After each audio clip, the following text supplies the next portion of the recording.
Devil guys. First of all నిన్న చాలా వరకు ఏరియాస్లో ప్రీమియర్స్ అయిపోయాయి. ఫైనల్గా ఈ మూవీ చూసిన వాళ్ళు ఏం చెప్తున్నారు అంటే, ఫస్ట్ ఆఫ్ ఆల్ మన కళ్యాణ్ రామ్ గారు ఈ మూవీలో తన క్యారెక్టర్ వచ్చేసి తను ఒక బ్రిటిష్ ఏజెంట్ అనమాట. అంటే లైక్ ఒక అమ్మాయి చనిపోతుంది, మరి లైక్ ఆ కేసుని ఇన్వెస్టిగేషన్ చేయడానికి వెళ్తారు. మరి వెళ్ళిన తర్వాత లైక్ అక్కడ తనకి అసలు ఏం తెలిసాయి, ఏంటి, తన వల్ల తనకి ఎలాంటి ప్రాబ్లమ్స్ ఎదురయ్యాయి, మరి చివరికి ఆ సంబంధించిన కేసు సాల్వ్ అయిందా లేదా, ఇవన్నీ తెలియాలనుకుంటే తప్పకుండా చూడాలి మూవీ వచ్చేసి.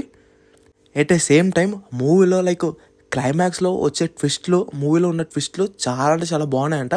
ఎట్ ఏ సేమ్ టైం ఏదైతే మూవీ స్టోరీ ఉందో కొంచెం రొటీన్గా అనిపించిందంట కొద్ది వరకు. అదే అనమాట మూవీలో కొంచెం మైనస్ అనేది, అంత మించేం లేదు. ఇంకా వాళ్ళైతే అలా చెప్తున్నాను. ఇంకా నేను కూడా మ్యాక్సిమం చూసి ఈవినింగ్ కల్లా రివ్యూ ఇస్తే ఇంకా అలాంటి టాపిక్స్ కోసం మన ఛానల్ సబ్స్క్రైబ్ చేసుకోండి.